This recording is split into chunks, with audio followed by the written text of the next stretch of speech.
உலகெங்கும் வாழும் ராஜ் தொலைக்காட்சி அன்பர்களே, என் நெஞ்சம் நிறைந்த நேயர்களே, எல்லாரும் நல்லா இருக்கீங்களா? உங்கள் அத்துணை பேருக்கும் உங்கள் ஆத்மார்த்த ஜோதிடர் நங்கநல்லூர் டாக்டர் பஞ்சநாதனின் இனிய காலை வணக்கங்கள். இந்த நாள் நல்ல நாளாக உங்கள் வாழ்க்கையில் அமைய போகிறது. நம்ம இன்னைக்கு பார்க்க போவது செப்டம்பர் மாதம் 6ஆம் தேதி 2025ஆம் ஆண்டு பலன்களை பார்க்க போகிறோம். தமிழ் வருடத்தில் விசுவாவசு வருடம் ஆவணி மாதம் 21ஆம் நாள் சனிக்கிழமை. இன்னைக்கு அவிட்ட நட்சத்திரத்தில் சந்திர பகவான் பயணம் பண்ணிட்டு இருக்கார்.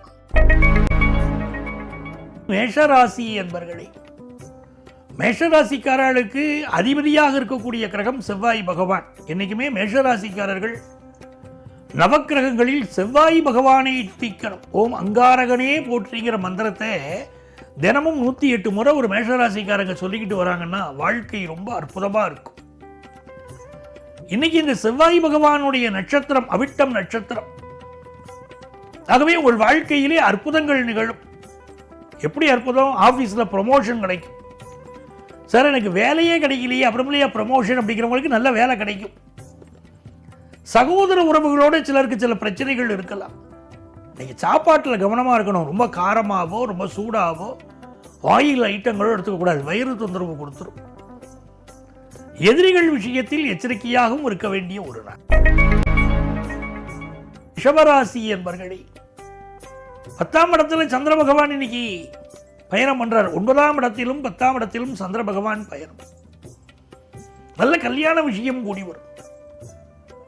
முதல் கல்யாணம் பாதிக்கப்பட்டு சார்,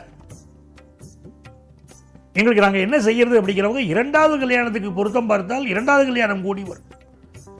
முதல் கல்யாணத்துக்கு பொருத்தம் பார்க்கக்கூடிய முறை வேற, 2வது கல்யாணத்துக்கு பொருத்தம் பார்க்கக்கூடிய முறை வேற. எல்லாத்திலும் ஒரு வேறுபாடு இருக்கு. ஒரு ஜாதகத்தை பார்க்கிற போதே அதுல ஒரு சுக்கிரன் ராகு சேர்ந்திருக்கா, செவ்வாய் ராகு சேர்ந்திருக்கா, 7ஆம் இடத்துல சுக்கிரன் இருக்கா, 7ல் சனி இருக்கா, 7ல் சந்திரன் இருக்கா, எத்தனையோ விஷயங்கள் பார்க்க வேண்டியிருக்கு. ஒரு ஜாதக பொருத்தம்ங்கிறது எல்லாரும் சர்வசாதாரணமா 10க்கு எத்தனை பொருத்தம் அப்படின்னு சொல்லிட்டு போறாங்க. தனக்குத்தானே பஞ்சாங்கம் பார்த்து முடிவு பண்றாங்க. அப்படி பண்ணக்கூடாது. ஜாதகத்தில் பல நுட்பங்கள் இருக்கு. நம்ம ஏனோ தானோன்னு பொருத்தம் பார்த்தா வாழ்க்கையில் சிக்கல் வருது. திருப்தியாக பொருத்தம் பார்க்கணும். அதுவே ரிஷபராசிக்காரர்களுக்கு இன்னைக்கு கல்யாண செய்தி கூடி வரும். நல்ல நண்பர்கள் கிடைப்பார்கள். பிரிந்து போன ஒரு நண்பர் மீண்டும் வந்து சேருவார். திடீர்னு ஒரு இடத்துல சந்திப்போம். நீ நானும் அந்த ஸ்கூல்ல ஒன்னா படிச்சோம்னாச்சு, 6ஆம் வகுப்பு 2 பேரும் ஒன்னா படிச்சோமே அப்படின்னு பேசிப்பீங்க.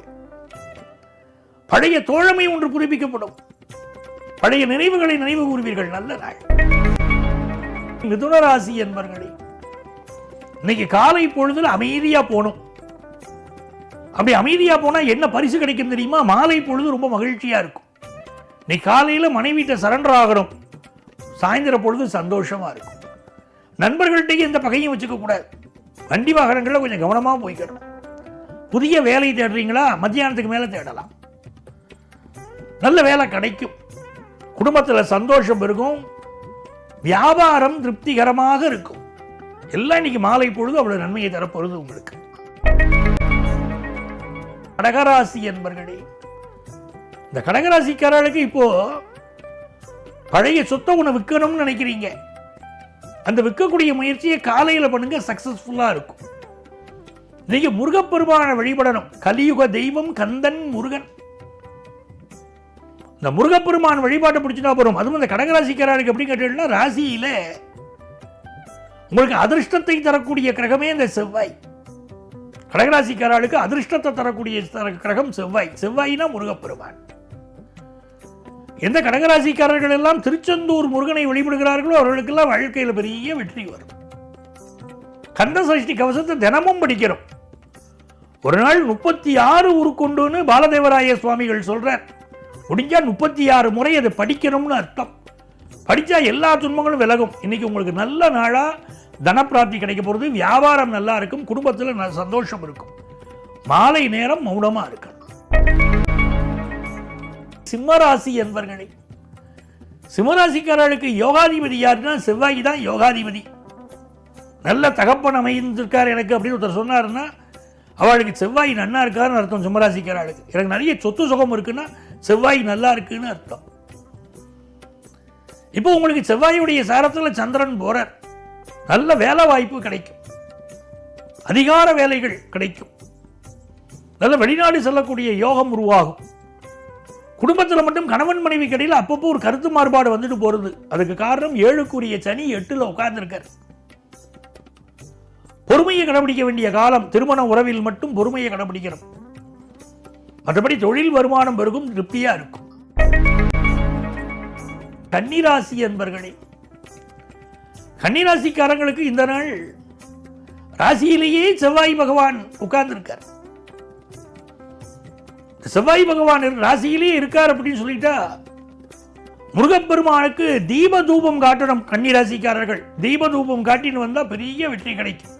குறிப்பாக ஊதுபத்தி தூபம் காட்டுறது, வாசனை திரவியங்களை ஏற்றி வைப்பது கன்னிராசிக்காரர்களுக்கு மற்றற்ற மகிழ்ச்சியையும் வாழ்க்கையில் நிம்மதியையும் தரும்.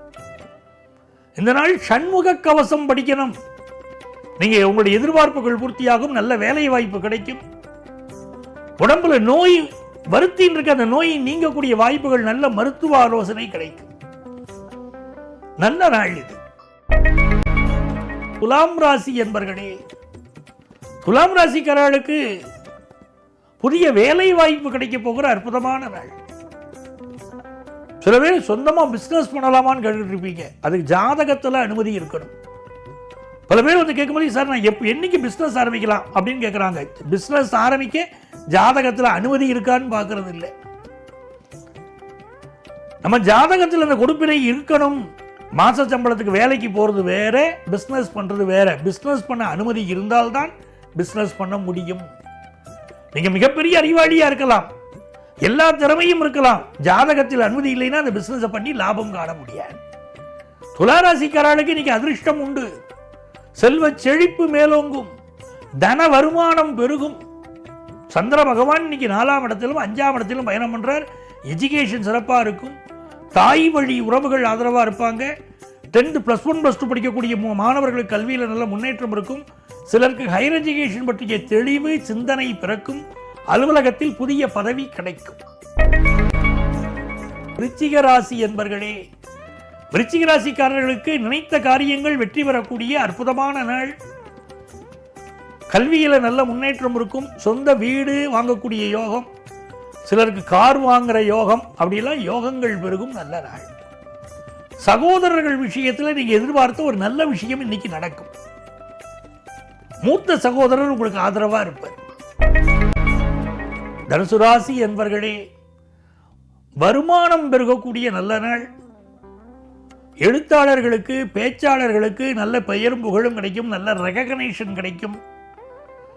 நல்ல கௌரவ பதவிகள் சிலருக்கு இன்னைக்கு கிடைக்க போகிறது. சிலருக்கு அதிகார பதவிகள் கிடைக்கும். அரசியலில் இருக்கக்கூடியவர்கள், அதிகாரத்துறையில் இருக்கக்கூடியவர்களுக்கெல்லாம் நல்ல முன்னேற்றம் உண்டு. கலைத்துறையை சேர்ந்தவர்கள் தங்கள் உடல் நலத்தில் அக்கறை எடுத்துக்கணும்.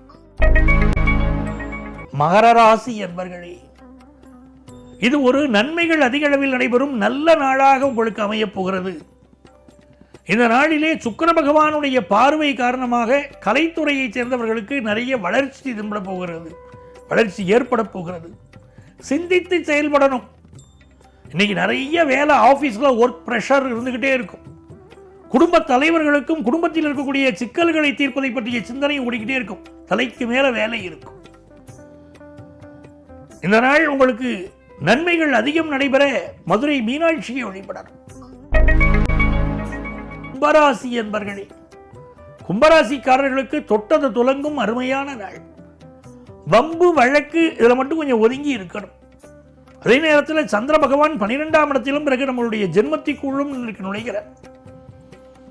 இந்த நாள்ல கணவன் மனைவி உறவுல விட்டு கொடுத்து செல்ல வேண்டிய நாள். வண்டி வாகனங்கள்ல கவனமாக செல்ல வேண்டிய நாள். வார்த்தைகள்ல கவனமா இருக்கணும். கோபப்பட்டு நீங்க பேசக்கூடாது. யாகாவாராயினும் நாகாக்க காவாக்கால் சோகாப்பர் சொல்லிழுக்கப்பட்டுங்கிறார் வள்ளுவர். எவ்வளவு பெரிய ஆளா வேணா இரு, ஆனா வார்த்தைகள்ல கவனமா இருக்குங்கிறார். இன்னைக்கு குடும்ப வாழ்க்கையில் அப்படி நீங்க கவனமா இருக்கணும். வார்த்தைகளை கொட்டிட்டு அழ முடியாது, அதை பார்த்துக்கணும். இன்னைக்கு நல்ல வருமானம் பெருகும். குடும்பத்தில் சந்தோஷம் பெருகுவதற்கு பொறுமை அவசியம். மீனராசி என்பர்களே, மீனராசிக்காரர்களுக்கு கொஞ்சம் கண் திருஷ்டி அதிகமாக இருக்கும் இந்த காலகட்டத்தில். சுக்கிர பகவானுடைய அனுகூலத்தை பார்க்கிற போது சிலருக்கு காதலில் ஈடுபாடு அதிகமாக இருக்கும். புதிய பதவிகள் கிடைக்கும். அதே நேரத்தில் கண்கள் தொடர்பான பிரச்சனைகளும் இன்னைக்கு இருக்கும். மருத்துவ ஆலோசனை எடுத்துக்கணும். உங்களுடைய செயல்பாடுகளுக்கு அலுவலகத்தில் பாராட்டுதல்கள் கிடைக்கக்கூடிய அம்சமும் இன்னைக்கு உண்டு. சிலருக்கு இடமாற்றம், ப்ரமோஷன் போன்றவை கிடைக்கும்.